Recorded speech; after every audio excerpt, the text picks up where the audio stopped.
मैं अभी राजभवन से वापस आया हूं। माननीय लेफ्टिनेंट गवर्नर साहब से मेरी मुलाकात हुई।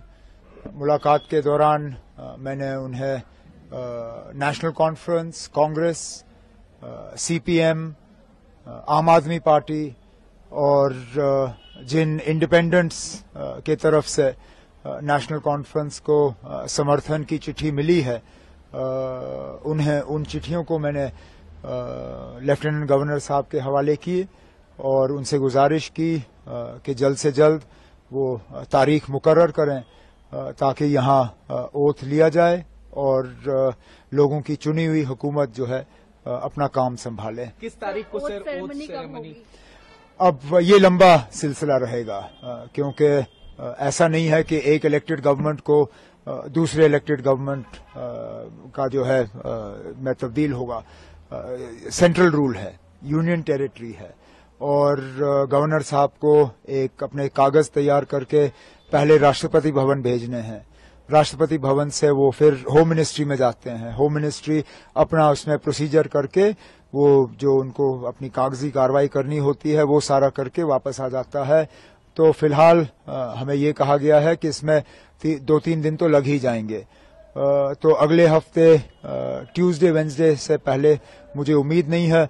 उम्मीद की जा रही है कि अगर ये सारा जल्दी हो जाता है तो वेंसडे को हम ओथ सेरेमनी यहाँ कर लेंगे। ऐसा कयास लगाया जा रहा था कि इंडिया अलायंस के तमाम बड़े नेता इस ओथ सेरेमनी में मौजूद रह सकते हैं, तो किन अब आप अभी वो आप फारूक साहब से बात करिए। इंडिया ब्लॉक के लीडर वो हैं और इन्विटेशंस अगर जाएंगे तो उनके तरफ से जाएंगे। मुझे जिनको इनवाइट करना होगा वो अपने तरफ से मैं कल बैठ के उन्हें जो है दावत दूंगा।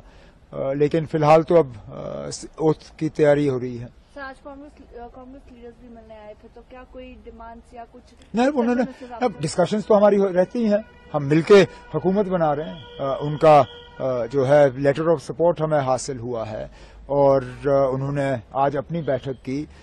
उनकी अपनी बैठक में उन्होंने अपने हाईकमांड को इजाजत दी कि वो सीएलपी का जो है फैसला करें, सीएलपी लीडर का फैसला करें।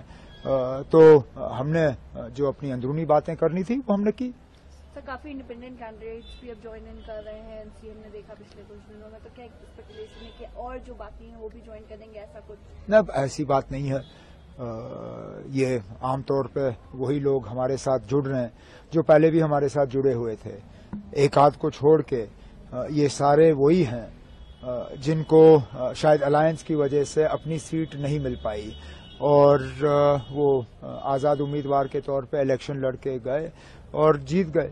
अब वो अपने नेशनल कॉन्फ्रेंस के साथ में वापस आना चाहते हैं और एक आध ऐसा है जो नेशनल कॉन्फ्रेंस में रह के हमारे साथ एक नया रिश्ता कायम करना चाहता है, जिसकी हमने सराहना की, जिसको हमने वेलकम किया और इन्हें लोगों के वोट हासिल हुए क्योंकि लोगों की उम्मीदें हैं कि उनके इलाकों में काम होंगे और मेरा फर्ज बनता है कि उनके मैं जो है हाथ पकड़ के उनके इलाकों में उनकी मदद करूं। सर, एक आखिरी सवाल। इल्तिजा मुफ्ती जी क्लेम कर रही हैं कि बिज बिहारा में एनसी के वर्कर्स जो है वैंडलिज्म कर रहे हैं, they are attacking their workers. How do मुझे कुछ नहीं कहना इसमें। ये अब अगर किसी तरह का सबूत है तो वो पेश करें। जिनके खिलाफ इल्जाम लगे हैं वो तो उनके खिलाफ अब केस करने के लिए तैयार हैं, डेफेमेशन के।